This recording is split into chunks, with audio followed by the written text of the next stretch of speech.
गांव की गालियां कभी भी खाली नहीं होती। या तो यादें होती हैं या छलावा।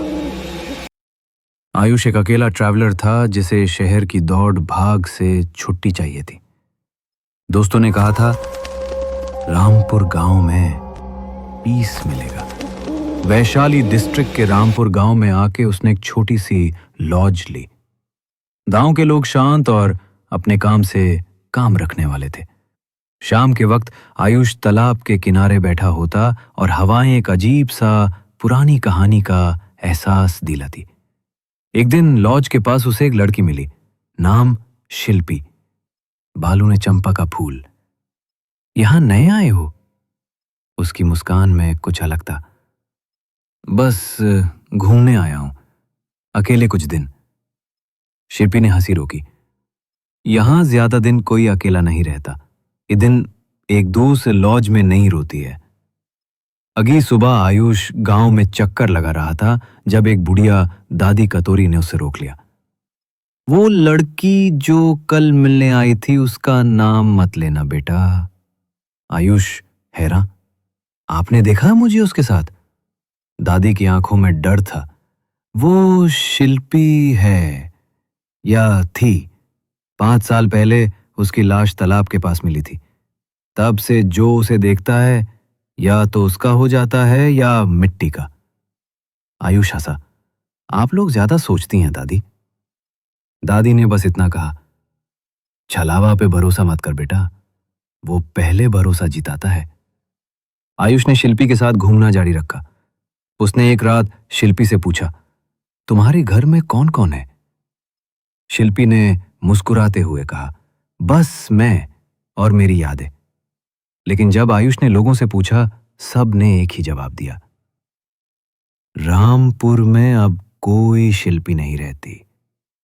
आयुष ने लॉज के मालिक से पूछा, कल जो लड़की मुझे मिलने आई थी शिल्पी, उसके बारे में पता है? लॉज वाले का चेहरा सफेद पड़ गया।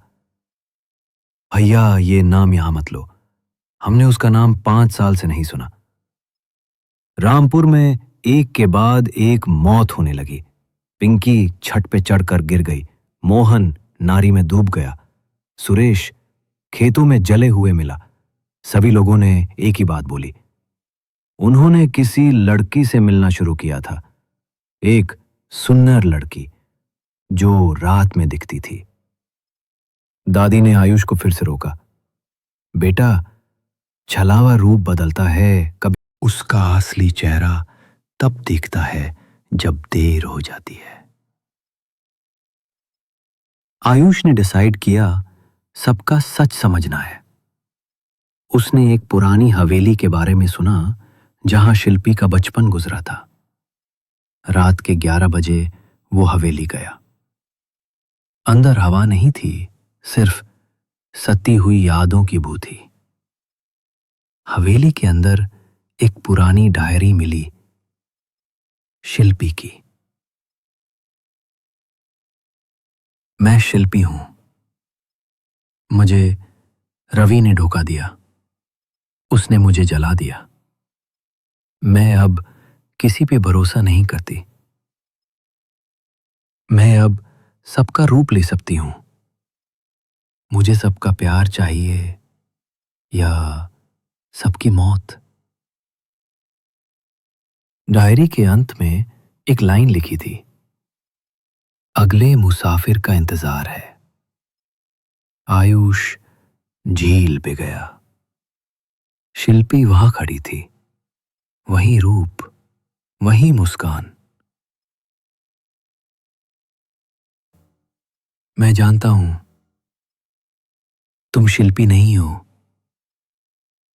तुम छलावा हो। शिल्पी रूप बदल गई। पहले दादी का, फिर लॉज वाले का, फिर एक छोटी लड़की का। तुम लोग मुझे समझ नहीं सकते। तुम सब मुझे सिर्फ भूत समझते हो। मैं सिर्फ प्यार चाहती थी। उसकी आंखें खून से भर गईं। अब तुम सिर्फ मेरी मौत देखोगे या मेरी मुस्कान। आयुष ने शिल्पी की डायरी उसके सामने जला दी। छलावा चीखा। पूरे रामपुर में बिजली चमकी। झील के पानी से लहू निकलने लगा। शिल्पी हवा में उठ गई और फिर शराब देकर झील में चली गई। रामपुर में मौत रुक गई। आयुष ने पैक किया और लॉज से निकल गया। उसने फाइनली शांति महसूस की। लेकिन जब पटना लौटकर होटल के मिरर के सामने खड़ा हुआ, पीछे एक मुस्कान थी। वही मुस्कान, वही चंपा का फूल। मैं कह चुकी हूं आयुष, ज्यादा दिन कोई अकेला नहीं रहता।